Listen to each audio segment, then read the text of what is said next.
कैसे हो बच्चों। तो चलो आज की क्लास शुरू करते हैं।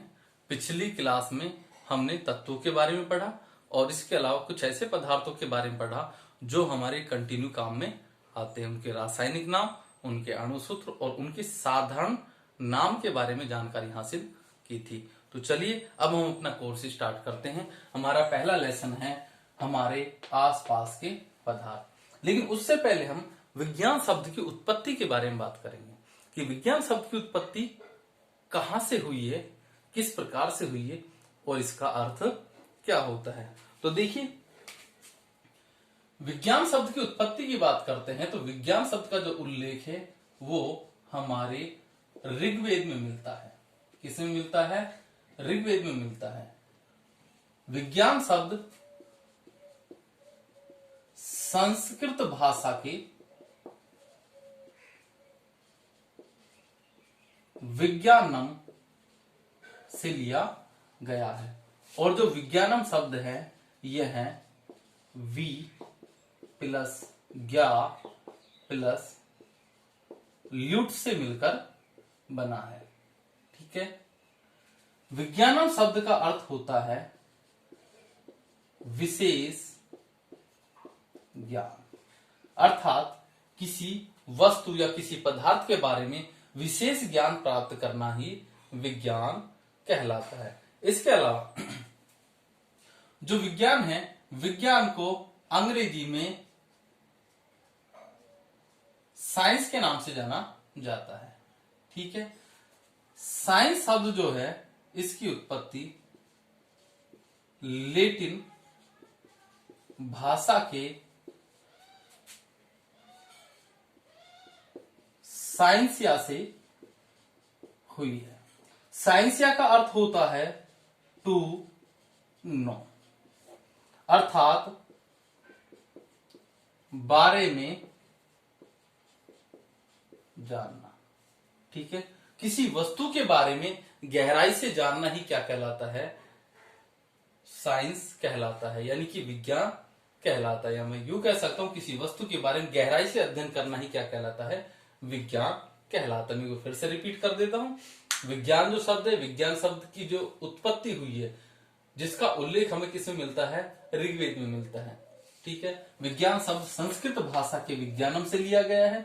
विज्ञानम वी प्लस ज्ञा प्लस ल्यूट से मिलकर बना है और विज्ञानम शब्द का अर्थ होता है विशेष ज्ञान, अर्थात किसी वस्तु के बारे में विशेष ज्ञान प्राप्त करना ही विज्ञान कहलाता है। इसके अलावा विज्ञान को अंग्रेजी में साइंस के नाम से जाना जाता है। जो साइंस शब्द है, साइंस शब्द की उत्पत्ति लैटिन भाषा के साइंसिया से हुई है, जिसका अर्थ होता है टू नो, अर्थात बारे में जानना। या मैं यूं कह सकता हूं कि किसी वस्तु के बारे में गहराई से जानना ही क्या कहलाता है? साइंस कहलाता है, अर्थात विज्ञान कहलाता है। तो ये तो बात हुई विज्ञान शब्द की उत्पत्ति की कि विज्ञान शब्द की उत्पत्ति कहां से और किस प्रकार से हुई है। अब हम बात करते हैं पदार्थ की। पदार्थ, देखिए, पदार्थ को द्रव्य के नाम से भी जाना जाता है। इसके अलावा पदार्थ को अंग्रेजी में बोला जाता है मैटर।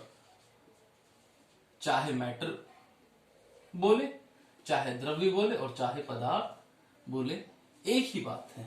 ठीक है। देखिए, हम प्रकृति में हमारे चारों ओर जो एनवायरमेंट इसमें हम देखते हैं, हमें बहुत सी वस्तुएं दिखाई देती हैं। कुछ वस्तुएं छोटी है आकार में, कुछ बड़ी है। इनके सभी के जो रंग रूप है वो अलग अलग है। ठीक है। इनमें कोई कठोर वस्तु है तो कोई मुलायम वस्तु है। ठीक है। तो वैज्ञानिक क्या कहते हैं? वैज्ञानिकों के अनुसार पदार्थ की परिभाषा क्या है? वैज्ञानिक कहते हैं कि प्रकृति में जितने भी ये पदार्थ हैं, यानी कि वैज्ञानिक कहते हैं कि प्रकृति में ये सारी वस्तुएं जिस सामग्री से मिलकर बनी होती है उस सामग्री को ही पदार्थ के नाम से जाना जाता है। इसे कहेंगे पदार्थ। प्रकृति की प्रत्येक वस्तु जिस सामग्री से मिलकर बनी होती है उसे पदार्थ कहते हैं। ठीक है, चलिए अब हम एक स्थिति पे विचार करते हैं। मान लो यहां पर कोई वस्तु रखी हुई है इस स्थान पर। ठीक है, स्वाभाविक से वास्तविक जहां पर ये वस्तु रखी हुई है, इस वस्तु ने इतना स्थान घेर रखा है। दूसरा, इस वस्तु में कुछ ना कुछ वजन जरूर होगा, चाहे 1 kg की है, चाहे 500 ग्राम की है, चाहे 1 ग्राम की है, लेकिन इस वस्तु में वजन है, साथ में इसने स्थान भी घेर रखा है। इन दोनों तथ्यों के आधार पर हम हम पदार्थ को किस प्रकार से परिभाषित कर सकते हैं।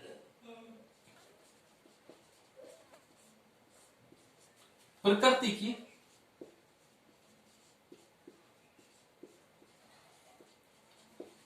प्रत्येक वस्तु जो स्थान घेरती है और जिसमें भार होता है, पदार्थ कहलाती है। ठीक है, तो पदार्थ को हम 2 तरीके से परिभाषित कर सकते हैं। पहला क्या, कि प्रकृति की प्रत्येक वस्तु जिस सामग्री से मिलकर बनी है, उस सामग्री को ही पदार्थ के नाम से जाना जाता है। ठीक है, दूसरा, प्रकृति की प्रत्येक वस्तु जो स्थान घेरती है और जिसमें भार होता है, उसे पदार्थ के नाम से जाना जाता है, अर्थात पदार्थ कहलाती है। ठीक है, चलिए, ये तो हुई पदार्थ के बारे में बात।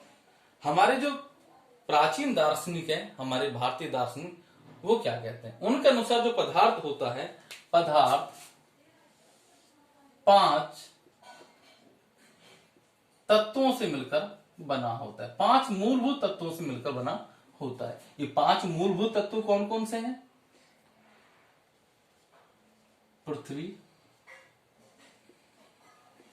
अग्नि, जल, वायु और आकाश। ठीक है, हमारे दार्शनिक क्या कहते हैं कि पृथ्वी पर पाए जाने वाले जितने भी पदार्थ हैं, ये सभी पदार्थ 5 मूल तत्वों से मिलकर बने होते हैं। पृथ्वी, अग्नि, जल, वायु और आकाश। और इन तत्वों को सामूहिक रूप से 5 तत्वों के नाम से जाना जाता है। इन सब तत्वों को सामूहिक रूप से किस नाम से जाना जाता है?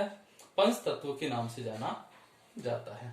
तो ठीक है बच्चों, आज के लिए इतना ही, बाकी बातें हम कल करेंगे।